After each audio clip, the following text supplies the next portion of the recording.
nós fizemos uma aproximação do texto de Gênesis, nós olhamos para o texto, vimos uma síntese de como as coisas foram criadas e como elas recebem propósito e também recebem significado. Olhamos para 3 mandatos, seja o mandato espiritual, social e cultural. E também percebemos que o homem rompeu com esses 3 mandatos.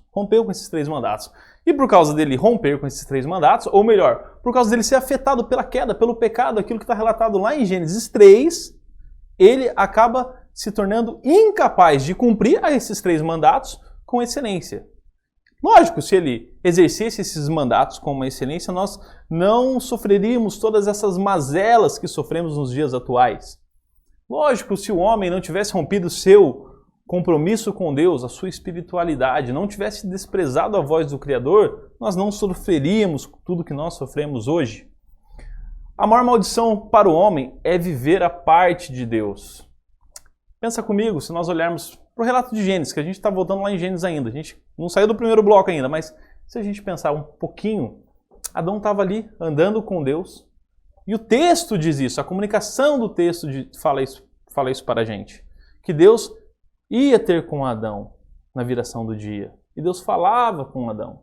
Adão tinha um conselho de Deus, do que deveria fazer e o que não deveria fazer. Mas quando o pecado entra no mundo, a rompimento, a separação entre o homem e Deus, o homem agora está por conta própria. E agora o homem não tem mais o seu conselheiro por excelência todos os dias na viração do dia, de uma forma pessoal, de uma forma física, onde Deus se revela a ele. Ele está à sua própria sorte. Assim como um barco à deriva no mar. Qual é a melhor solução? Então, é importante a gente ter isso em mente. Como as coisas foram criadas e para qual propósito elas foram criadas. E por que é importante a gente estar conectado à realidade? Por que é importante a gente saber qual é a nossa responsabilidade como cristãos na sociedade nos dias atuais? A gente tocou na aula falando sobre que casamento é a união do homem com a mulher. E embora a sociedade tenta dar um novo significado para a palavra, embora a sociedade tenta distorcer e mudar e querer dizer que o casamento, na verdade, a família, na verdade, é aquelas coisas que envolvem amor. Se pessoas se amam, qual é o problema?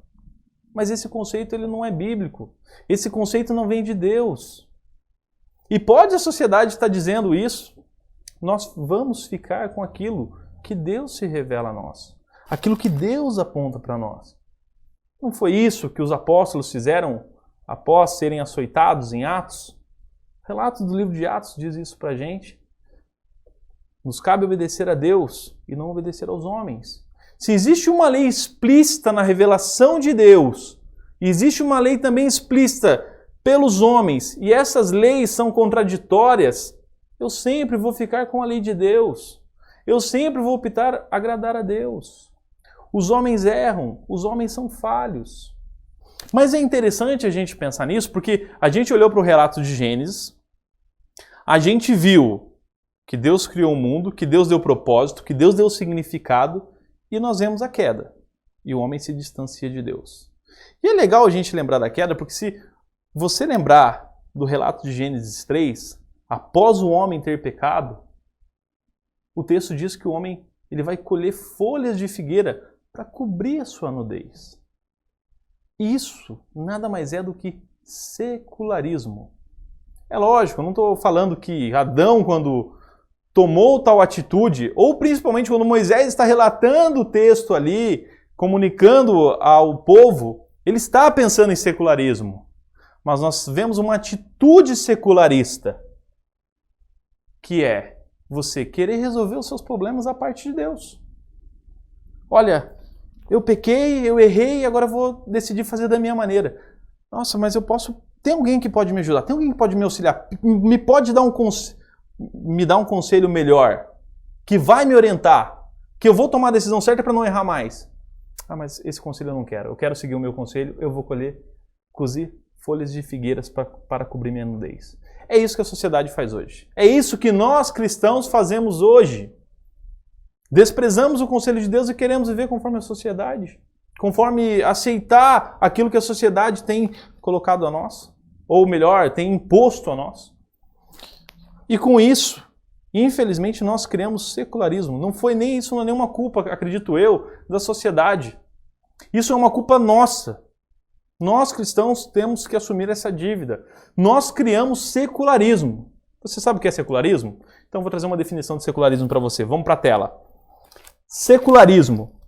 O secularismo é a ruptura da religião com o Estado. Sendo assim, o Estado passa a determinar seu modo de ver e influenciar a sociedade de forma autônoma. A religião, por outro lado, busca interpretar e viver um mundo orientada pelo aspecto transcendente. Revelação, encarnação e ressurreição. Ambos os lados não negam a existência do mal, porém enxergam sua origem e a maneira de solucioná-lo de forma distintas. Você viu o que é secularismo? Secularismo é a gente querer viver a parte de Deus. A grosso modo, resumindo, é querer viver a parte de Deus. É falar assim, olha, domingo eu estou na igreja, louvado seja Deus, obrigado, mas segunda-feira eu estou no trabalho e domingo é santo, mas a segunda é secular. Domingo é sagrado, mas quando eu estou lá jogando bola com meus amigos, isso é secular. Quando eu estou na igreja, eu estou agradando a Deus. Mas quando eu estou passeando com a minha esposa no shopping, não, isso é secular. Isso indiretamente não agrada a Deus isso. Essa dicotomia foi nós que a fizemos.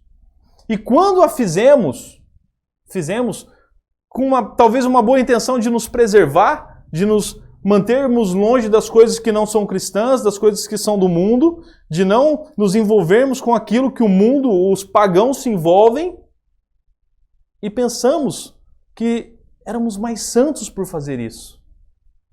Que éramos mais santificados. Porque, olha, eu não cometo essas coisas que os pagãos cometem. Eu não faço isso que os pagãos fazem. Mas essas coisas estão dentro da igreja hoje. Isso é secularismo. É querer tomar decisões à parte de Deus e viver como se Deus não existisse. E nós fizemos isso com a política. Nós demonizamos a política. Nós falamos que cristãos não devem se envolver com política, porque política é coisa de gente corrupta, política é coisa de gente suja. E enquanto isso, os pagãos, aqueles que não conhecem a Deus verdadeiramente, se envolveram com política. E agora são eles que estão fazendo leis, propondo leis, criando leis que vão regrar a sociedade em que nós vivemos. A sociedade que nós estamos inseridos. E aquilo que era verdadeiro, aquilo que era puro, aquilo que era justo, hoje se torna algo horrível aos olhos daqueles que não compreendem o que é o cristianismo. Aquilo que é verdade e eu devo defendê-la com todas as forças, hoje se torna motivo de escândalo para aqueles que vivem num mundo secular. Então, quando eu digo que o nosso presidente ele tem liberdade sim de dizer assim, Deus abençoe a nação. Não, o presidente não pode fazer isso, porque o Estado é laico, né? É laico, é laicista, vamos dizer assim. Deturpando já o conceito de Estado laico. E nós cristãos também não entendemos o que é Estado laico. E assim aceitamos essa narrativa.